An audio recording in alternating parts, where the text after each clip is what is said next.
Vamos lá, pessoal. A pedido dos inscritos, vamos falar sobre dois assuntos aqui: eleições nos Estados Unidos e eleições na Venezuela. Vamos começar pelas dos Estados Unidos. Bem, com certeza, todo mundo que acompanha esse canal aqui, se fosse um eleitor estadunidense, votaria em Trump, com certeza. Os mais próximos a mim, e os que não são agora vão saber disso, sabem que eu estava falando que hoje não votaria em Trump, porque ele está, ou estava, causando bastante instabilidade no mundo. Bem, que instabilidade era essa? O discurso de Trump sobre as ajudas financeiras à Ucrânia para os mantimentos de guerra eram muito vagos mesmo, né? E isso estava trazendo muita instabilidade no mundo. Por quê?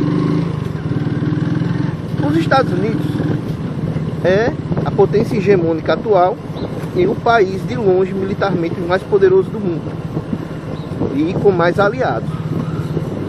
Se os Estados Unidos cortam as ajudas à Ucrânia, os Estados Unidos passaria a ser visto como um aliado militar não confiável e né, o eixo que hoje é conhecido como eixo do mal, que você vai encontrar países como Rússia, China, Irã e também a Coreia do Norte, iriam, né, crescer asas para os seus inimigos. Afinal de contas, esses países temem, na verdade, aos Estados Unidos. E o mundo se tornaria um local muito mais violento. Eu diria que bem comparável a 1938 com a Alemanha nazista. E era o que estava acontecendo, né? Países que eram aliados dos Estados Unidos estavam firmando acordos, comprando mais armas, se armando melhor, porque não estavam mais confiando nos Estados Unidos e estavam com essa visão do âmbito expansionista da Rússia, da China e por aí ia, né? E esse era o motivo a qual eu dizia que não votaria em Trump. Bem, com certeza mais pessoas estavam compartilhando de minha opinião, né? E um dos aliados de Trump, que agora eu esqueci o nome, mas vai aparecer aí na tela, ele se manifestou e disse que as ideias de Trump para a guerra na Ucrânia era muito diferente do que estavam se comentando, né? E o que Trump queria era firmar, no caso, acordos e assinar acordos com a Ucrânia, bem mais claros de como a Ucrânia iria fazer esses pagamentos, né? Como na Segunda Guerra Mundial, com a Lei Lend-Lease, a qual os Estados Unidos financiou a Inglaterra, e a Inglaterra terminou de pagar, né, seus financiamentos de guerra, isso em 2007 agora, né, depois de todos esses anos da guerra. E também a ideia dele era financiar de uma só vez 500 bilhões em ajudas de custo para a Ucrânia, né? Que é para a Ucrânia ter como se defender e pôr um fim nessa guerra rápido. Então, segundo ele, essas são as ideias de Trump.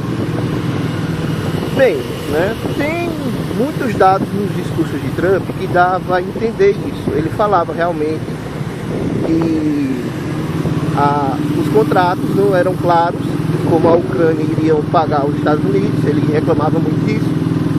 O segundo ponto que dá a entender que isso é verdade é o fato que Trump criticava as ajudas a conta-gotas, né, de pouquinho em pouquinho. Então dá a entender que é verdade realmente o que ele fala, o que o porta-voz falou. E né? Isso realmente iria pôr um fim, vai pôr um fim na guerra, né? Rapidamente, como Trump disse, que se fosse eleito iria resolver essa guerra em 2 dias. Aí o que é que acontece, né? Outro motivo que levou Trump a não tocar nesse assunto, falar realmente o que ele pretendia fazer, é o seguinte: você nunca diz ao seu inimigo o que você pretende fazer contra ele, né? Isso é lógico, então eu vou te atacar ali, você vai se proteger. Então, isso era uma manobra militar, claro, não dizer o que ele pretendia fazer com a Ucrânia, mas, né, a forma que ele discursou estava causando realmente muita instabilidade no mundo. Mas agora sabemos qual é o plano de Trump para a Ucrânia, e com certeza quem dividir a minha opinião agora está muito mais confortável com a eleição de Trump, que muito provavelmente tem uma vitória iminente. Bem, né? E sobre a Venezuela? Venezuela é o seguinte, pessoal, né? Como quem acompanha o canal aqui e não estou falando de acompanhar pela loja, né? E que evita assistir televisão, que eu não assisto, então, mas eu imagino que a mídia brasileira não esteja televisionando tudo o que está acontecendo. Sabe que a Venezuela está pegando fogo, protestos e protestos e protestos. E o que acontece?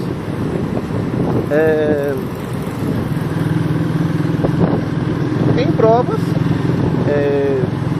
contundentes que realmente as eleições foram fraudadas, muitas provas,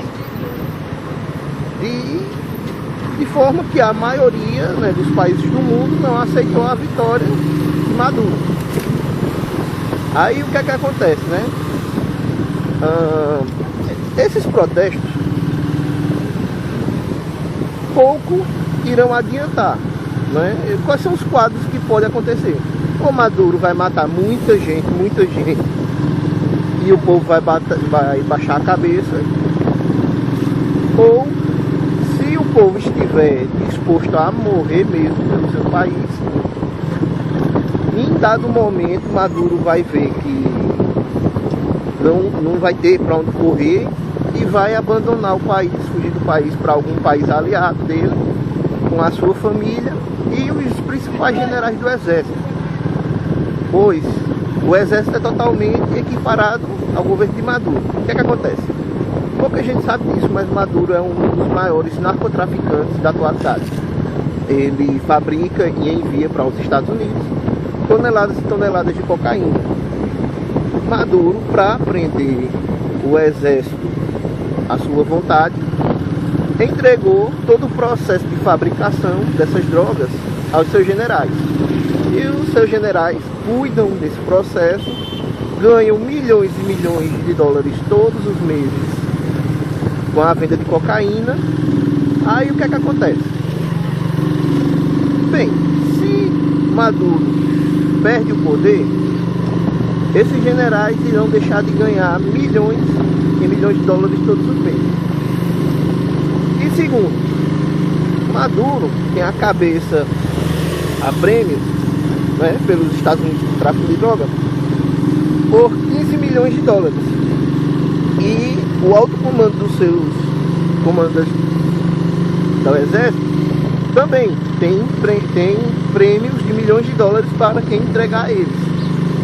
Então, né, as opções desses generais ou lutam e mantêm Maduro no poder e continua tudo do jeito que está, ou fogem, né, se conseguir, ou podem ir preso. Então, com base nisso, podemos dizer que o exército vai lutar com unhas e dentes para que Maduro não saia do poder. Outra opção que poderia acontecer, e essa seria a mais violenta e mais sangrenta, seria o seguinte: aconteceu em Portugal, né, a revolta, se não me engano foi esse nome que deram, a revolta dos cravos, ou a revolução dos cravos, alguma coisa assim, né, onde sargentos do exército se juntaram ao povo, né, para derrubar o governo comunista. E assim conseguiram derrubar aquele governo. Mas por quê? Porque um braço armado do exército se revoltou, né, lutou contra né, a tirania dos governantes daquela época, junto com a tirania dos seus comandantes, e conseguiram derrubá-lo. Mas esse é o quadro mais sangrento, né, que dessa forma, o que é que acontece? No momento não vai ter nenhuma guerra civil, porque a população está desarmada, né? Governos como o nosso governo, por exemplo, né, que fala, não, é perigoso você com uma arma, porque senão você discute com seu vizinho e vai querer matar seu vizinho. Bem, nosso governo não está nem aí se você pegar uma arma e matar seu vizinho. Eles estão nem aí. Eles têm medo que você mate eles. Tipo, se você tem arma e eles querem se perpetuar no poder, tomar o poder do país, não querem soltar o poder de jeito nenhum. Então, eles vão atirar em você se for necessário. E se você tiver armado, você pode atirar de volta. Então, todo político desarmamentista, ele tem medo que você atire nele. A mesma coisa feito na Venezuela, o povo está desarmado. Mas se alguns sargentos se juntam com o povo, aí sim terá um derramamento de sangue muito grande na Venezuela. Porque vai ter gente atirando dos dois lados.